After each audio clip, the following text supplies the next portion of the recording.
வீடுகளுக்கான மின் கட்டண புதிய அறிவிப்பை தமிழ்நாடு மின் உற்பத்தி மற்றும் பகிர்மான கழகம் வெளியிட்டுள்ளது. அது குறித்த செய்தியினை சற்று விரிவாக பார்க்கலாம்.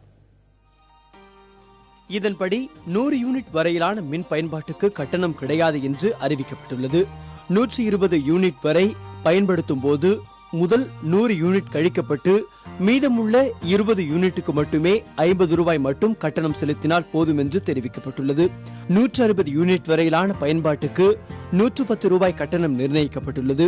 200 யூனிட் வரை பயன்படுத்தினால் 170 ரூபாய் செலுத்த வேண்டும். 250 யூனிட் வரையிலான மின் பயன்பாட்டுக்கு 380 ரூபாய் என்றும் அறிவிக்கப்பட்டுள்ளது. 300 யூனிட் வரை பயன்படுத்தினால் 530 ரூபாய் செலுத்த வேண்டும் என்றும் 450 யூனிட் வரையிலான மின் பயன்பாட்டுக்கு 980 ரூபாய் செலுத்த வேண்டும் என்றும் தெரிவிக்கப்பட்டுள்ளது. 500 யூனிட் வரையிலான பயன்பாட்டுக்கு 1130 ரூபாய் கட்டணம் நிர்ணயிக்கப்பட்டுள்ளது. 650 யூனிட் வரை பயன்படுத்துவோர் 2770 ரூபாயும், 800 யூனிட் வரை பயன்படுத்துவோர் 3760 ரூபாயும் கட்டணமாக செலுத்த வேண்டும்.